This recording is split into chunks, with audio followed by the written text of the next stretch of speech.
Hey everyone, welcome back to my channel, Books with Nate, where I mostly discuss sci-fi books and fantasy books. And today I'm going to be talking about the first three books in the Expanse series by the duo James S. A. Corey. Like before, this video will begin with non-spoilers or general thoughts, and then move on to spoilers later on. So the first three books are Leviathan Wakes, Calibans War, and Abaddon's Gate, and they follow a range of POVs, but mostly there are some recurring POVs, and it sort of slowly turns into a space opera that kind of focuses on these larger political factions, such as the UN, which is Earth, Mars, and then the Outer Planets Alliance, or OPA, which is kind of like a humans that have colonized these asteroids and moons and stuff like that, from what I understand. And these books kind of focus on the personal and political outcomes of how we deal with an alien molecule, and also how the artifact that we discovered in space sort of becomes its own sort of political prop, and sort of how we would interact with that, and sort of our own humanity's struggle for control of this and understanding it. And there's also, the political struggle for control of this molecule,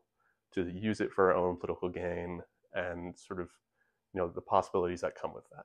So to begin with sort of my general thoughts on this, sort of begin with the first book, we follow James Holden mostly, who's sort of this ice hauler worker turned captain of a rogue Martian ship, and we sort of follow him as he sort of is at the center of this, larger political maneuvering between all of these, the Mars and Earth and OPA, and he's kind of at the center of it all. And we sort of discover that there's more at play with private companies, and sort of how they're interacting with these political factions.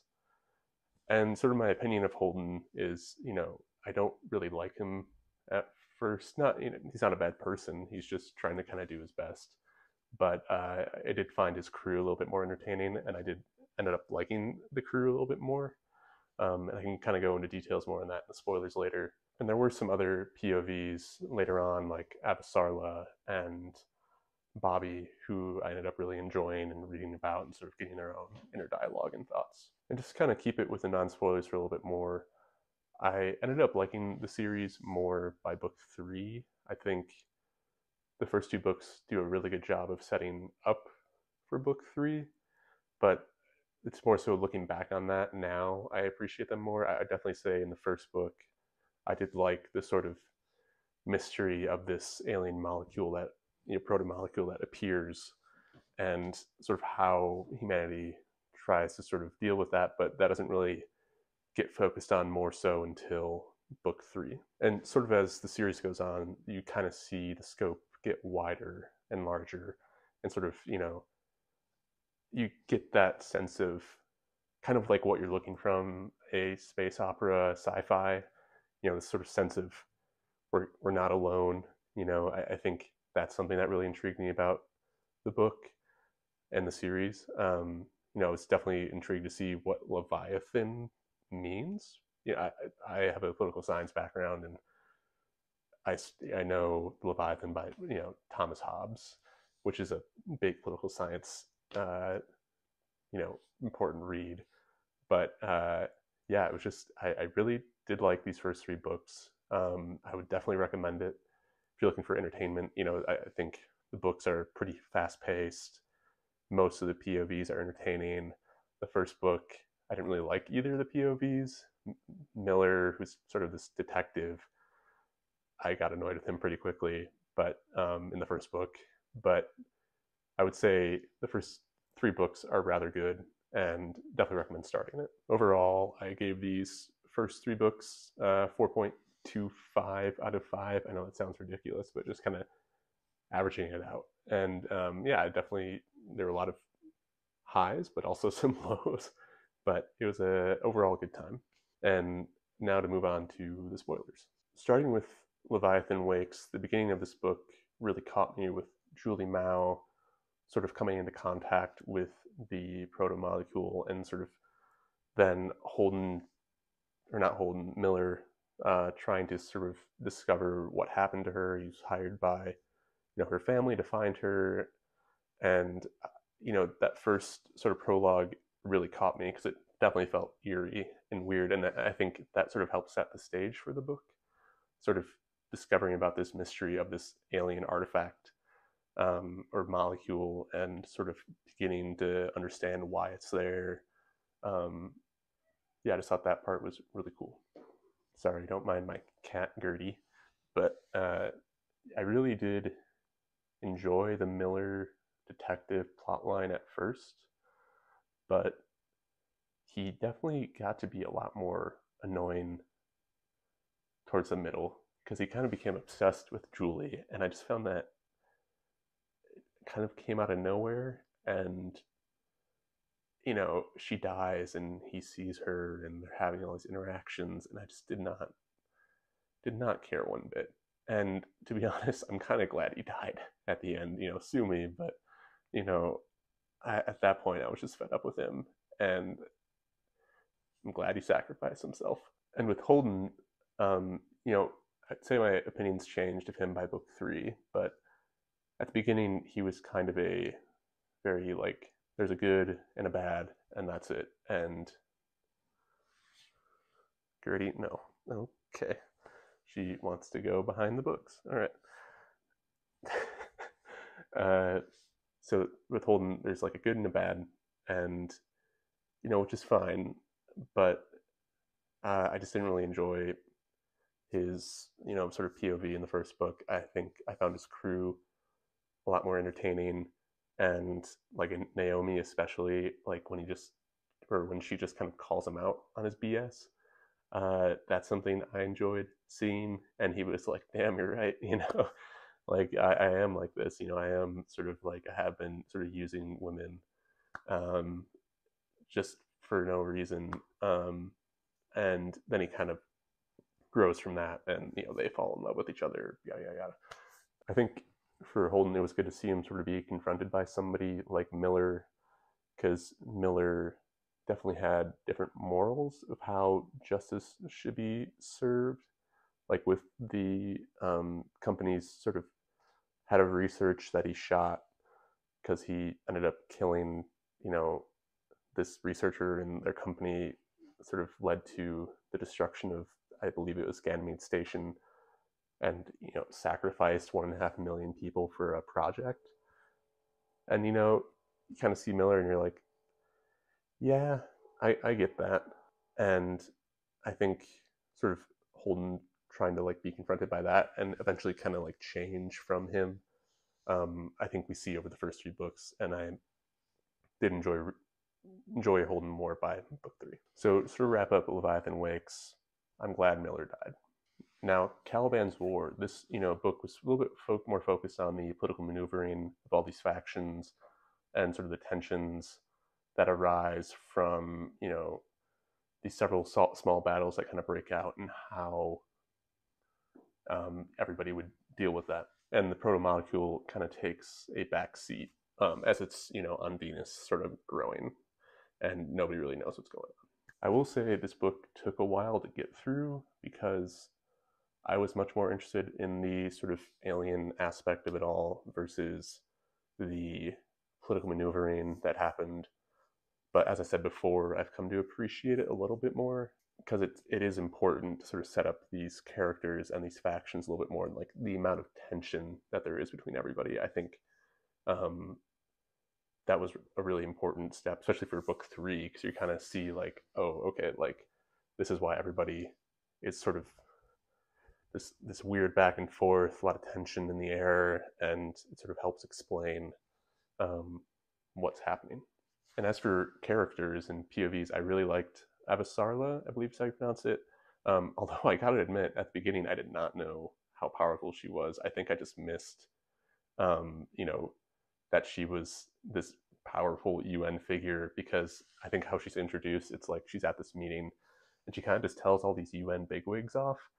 And I was sort of like, oh, this is strange. I thought she was just, a lesser political figure, but turns out no, she's pretty powerful, and she can, she knows how to run shit.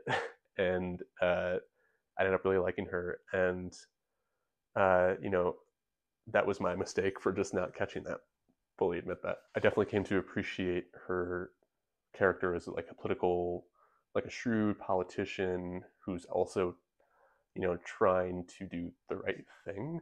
And sort of her balance with her husband, because her husband, you know, I honestly, you know, kind of related to him a little bit more because in the sense that like, you know, he's just kind of laid back and like is chill. You know, we didn't get any POVs from him, and he's not the main character or anything, but just sort of him kind of trying to balance out Avasarla, but in reality, Avasarla is this shrewd politician who's very powerful, and she knows it, but she also loves, you know, her family and her husband and everything. I just came to appreciate her character throughout the book. And also her relationship with Bobby was really fun because you kind of have this Martian Marine who finds herself in this position where she's, you know, considered a traitor, but she's working with Avasarla, who's kind of been ousted by the UN a little bit.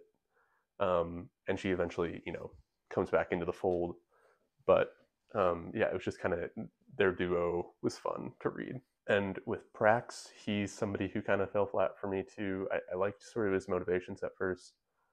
And, you know, I obviously understand his motivations, but I just don't know if his POV was like entirely necessary. I feel like the group could have just found him. But, you know, I get it. He was fine, but wasn't my favorite. So overall, Calibans War wasn't my favorite, but I've come to appreciate it a little bit more. I think, you know, it's like a 4 out of 5 for me. I liked it, but it wasn't my favorite by any means. So Abaddon's Gate, this is where the series really clicked for me and where it became really invested. So we sort of have this, you know, portal and gate that's been built by the protomolecule on Venus, and it sort of just, you know, does its own thing and appears in space somewhere. I don't remember where it is. It's really cool to see this sort of third party sort of just appear, this wild card just sort of appear out of nowhere, and now humanity just doesn't know how to handle this, or, you know, they've kind of been dealing with their own political BS, and now they're sort of caught with their pants down, and they sort of, you know, try and maneuver to get there and be the first there and stuff like that. So for me, this is where sort of the space opera, you know, the epicness of it all begins. You know, Mars and Earth are sort of sitting outside of it, and they're trying to prevent anybody from getting in. And then the OPA shows up in sort of their ragtag behemoth ship that doesn't really work, which I thought was pretty fun to read.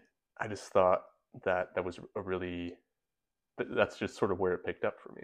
And then, of course, Holden and crew show up, get blamed for everything, and they end up having to go into the portal. And all hell breaks loose after that. I would definitely say the angle that these authors have on humanity is that the sort of larger political factions and people that are in power are looking out for themselves. You know, there's definitely moments of humanity and compassion in this series, but it's more on an individual level. So it's definitely people kind of looking out for themselves. I would say they take a very quote unquote realist approach, which is sort of in political science, international relations, is sort of, to put it simply, is a, you know, kind of these factions are looking out for themselves. They, you know, they just want to do things so that their state or their selves sort of, you know, survive. They're calculating, and there's no real Leviathan, which is harkening back to the first book and harkening back to Thomas Hobbes. There's no one central power, and I think that potentially this alien artifact, this alien society, is sort of supposed to be that Leviathan potentially, because everybody's kind of attracted to it, and they want to try and control this power, but they can't really. Yeah, I just think it's interesting, and I think that's kind of the approach the authors are going for. Maybe not directly, but I just don't think they have a good outlook on whether humanity could survive something like this. Just a few things on characters, because I know this video is going a little bit long. I did enjoy Pastor Anna's chapters. It was interesting to see sort of how Earth's organized religion would sort of approach something that is alien and not from our solar system even. And they, there's kind of that section where some of the priests try to sacrifice everybody in order to save the rest of humanity by destroying the gate and closing the gate, which, at that point, I think that's where it really amped up, because there's people who don't want to die, don't want to sacrifice themselves. And then, there's people who do. And there's sort of a lot of this political infighting within the ships, like with Bull and his captain. I thought Bull was a cool character. And then, sort of with Holden again, I really found the aspect of, the moment where he interacts with the gate itself and he touches that sort of blue spire and he sees, why the gate was built. And sort of it's in order to prevent this, sort of darkness from spreading. I thought that was really cool. And Miller's back, but I like him more now because he's actually interesting. Just sort of how he appears and why he's there, and thinking about Julie Mao when she appears to Miller. Yeah, I thought his sort of interactions with Holden were interesting because he's not really himself, and he's kind of this, accumulation of something from the alien artifact. So overall, this was definitely my favorite of the three. So in conclusion, I gave this series 4.25 out of 5 stars, whatever that means. Yeah, I started Shibola's Burn. I believe that's how you pronounce it. And so far, I do like, I really liked about this series sort of how humanity would interact with this completely alien artifact and that they don't know how to deal with it, and sort of the larger political factions at play and sort of the space opera aspect. Yeah, I definitely have really enjoyed the series so far. So that's it for me. Have you started The Expanse? What do you think of it? Feel free to leave a comment down below, and feel free to subscribe if you want. That's it for me today, and I'll see you later.